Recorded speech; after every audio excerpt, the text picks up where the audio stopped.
tinanggihang pagbigyan ni Senate President Cheese Escudero ang hiling ng House Prosecutors na pasagutin na si Vice President Sara Duterte sa articles of impeachment laban sa kanya.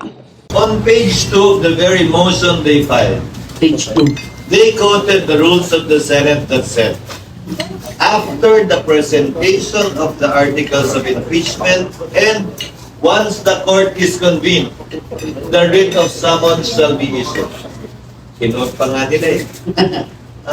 So ang tanong ko, na-present na ba nila yung articles of impeachment in plenary? Na-convene na ba yung court? Eh hindi pa naman eh. Hindi pa rin pwede yung writ of summons.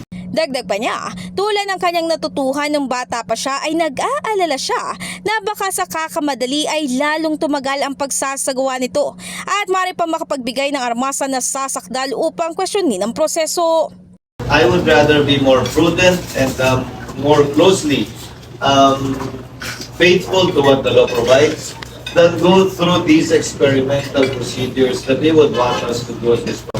Sa hiwalay na interview, sinuportahan naman ni Senate Minority Leader Coco Pimentel ang sentimentong ito dahil mahalaga umanong dumaan sa tamang hakbang ang gagawing paglilitis sa Vice Presidente at ang unang hakbang para rito ay ang pag-convene nila bilang impeachment court.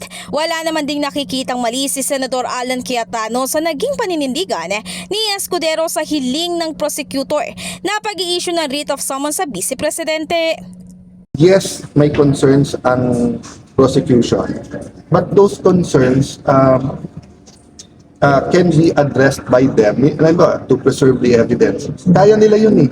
Sila naman in power, at saka may lahat ng powers ang Congress even during the break. So to start in June or July, would not have any irreparable damage.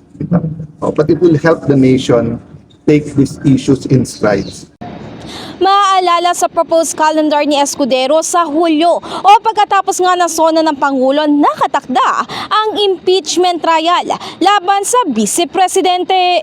In the heart of changing lives, ako si Brigada Ann Cortas ng 105.1 Brigada News FM Manila, the Music News Authority.